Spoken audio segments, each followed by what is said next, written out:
In this video, I'll be taking a series of famous movie posters and creating their rightful parody counterparts. And the first one we'll be remaking is Fight Club.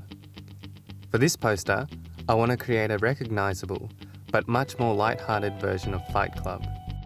The background's going to come together pretty quickly considering it's only some brickwork in front of a black background. Now, let me introduce you to the stars of our show. We've got our first barista, our second barista, and with them both placed in position, the founders of the notorious Coffee Club are now ready for some finer lighting and colour corrections. Using adjustment layers, like colour balance and brightness and contrast, I'm going to adjust the skin tones of the baristas so that they actually look like they're standing in the same room. Our man in the back also needs some more shadows, and we can paint them like this, using an exposure adjustment layer. Now for this poster, it's not going to make much sense for the barista at the front to be holding a bar of soap, so let's give him a coffee mug to hold on to instead. The only thing is, we need this mug to be pink. We can turn everything pink using a hue and saturation adjustment layer, and then create a mask so that it's just the cup that remains pink. We also want the title of the parody poster written onto the coffee cup.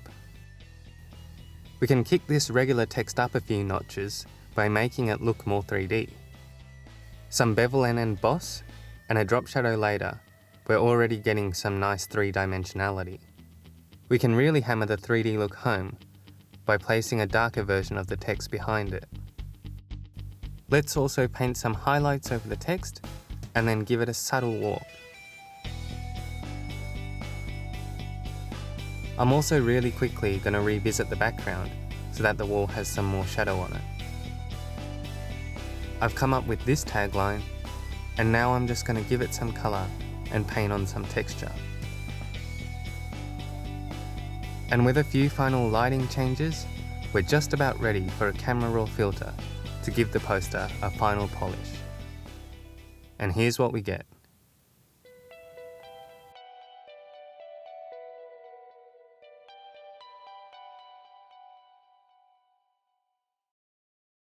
Next, we'll be parodying E.T.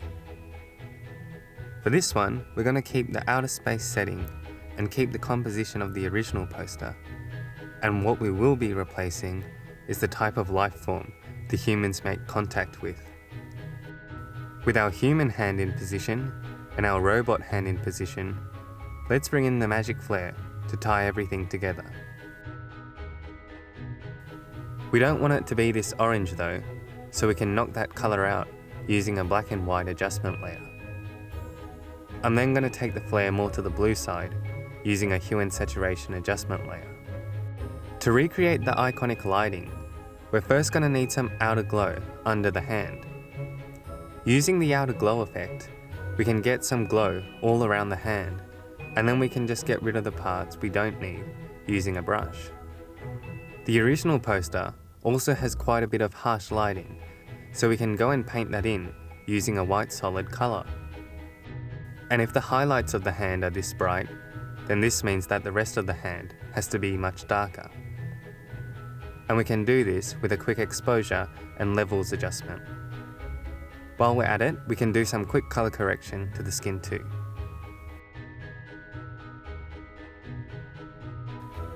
Now it's just a matter of doing the exact same thing for the robot hand. We're now ready for some text, which I'll just place in the same position as the original poster. In terms of the movie title, I'm gonna go with AI, since it's also 2 letters long. We can add some warp to it to make the font a little bit more playful, and then we also need to add some glow around it. I'll create some initial glow using the outer glow effect, and then I'll just paint the rest by hand. And that's pretty much it for this one. After a few lighting adjustments and a camera raw filter, I ended up with this final poster.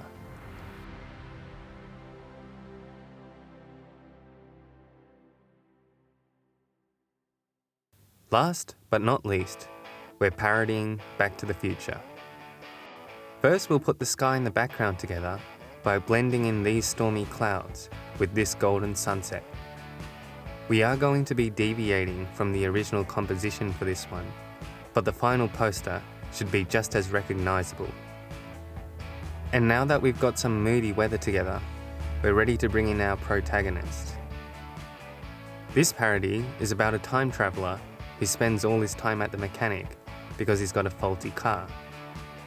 And what better way to emphasize that his car's broken down than to have some dramatic harsh light bursting out from the open hood. Using masks, we can create a tight selection over the parts of the car we want to give blown out highlights to, and then we can paint the rest of the softer highlights by hand. The light coming out of the car is also going to affect the lighting of the hero, so I'll go ahead and place some highlights and shadows onto him and the background. Now we're ready for the iconic trails of flame. I've drawn up 2 orange lines as guides for where I want my flames to be, and once I place them on there, the orange should just look like a warm glow from the fire. I'll also tidy up the edges of the fire using a brush so that the edges don't look too perfect. I've also prepared some white shapes with a reduced opacity to replicate the famous lighting. We still need a few more in the background though, so I'll paint those in after creating a stencil. And finally, we need a little bit of text. We've got the words together now, so we'll just give it a little bit of skew, and then for the arrow that comes after the K, we just need to combine a triangle and rectangle together. And then we'll quickly mask away a few bits of the rectangle.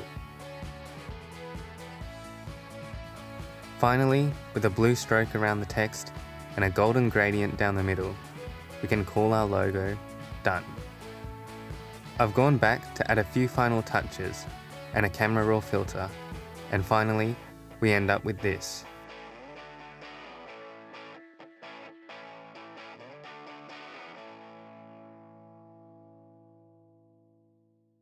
So those were 3 famous movie poster parodies, and I hoped you enjoy seeing each one come together.